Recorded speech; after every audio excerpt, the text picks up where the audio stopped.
activités majeures, vous connaissez ce refrain-là, on ne peut pas y échapper, c'est une vraie réalité de notre territoire et on en est bien heureux, avec entre 30 et 40% de représentation dans le produit local.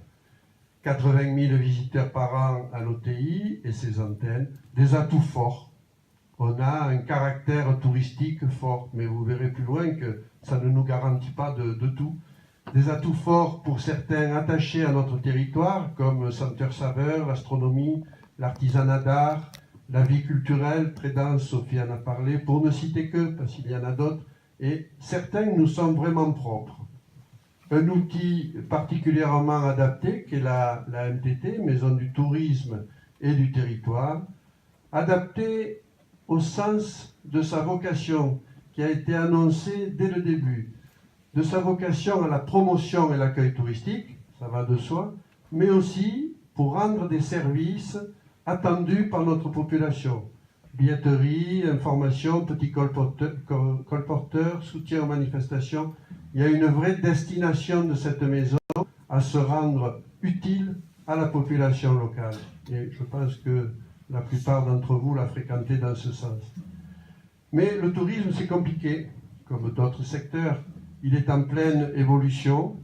Les attentes et les exigences des consommateurs, les nouveaux comportements, les moyens de communication, les concurrences émergentes, une évolution qui nous impose de ne pas nous contenter de nos atouts. Ce qui a valu pendant des décennies ne vaut plus vraiment uniquement. Il faut aussi, si la fréquentation touristique locale est globalement stable sur le territoire, en tourisme, en développement touristique, on ne peut pas se satisfaire de la stabilité. Avoir une fréquentation stable, c'est s'exposer à une réduction de cette fréquentation.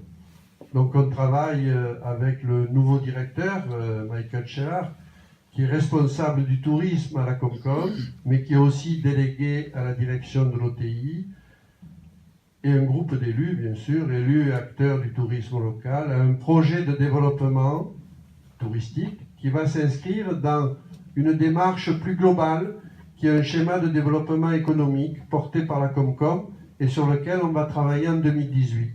Jusqu'à présent, le besoin ne s'était pas fait sentir. Ces derniers mois et années, on peut dire qu'on a senti qu'il nous manquait cette feuille de route, et donc on va y travailler en 2018 pour le mettre en application dès 2019, commencer à le mettre en application, et enfin, je dirais qu'on ne va pas réinventer l'attractivité touristique de notre territoire, on va seulement mieux l'afficher avec des projets déjà lancés comme l'aménagement de Lure. Et oui, on est une intercommunalité, on va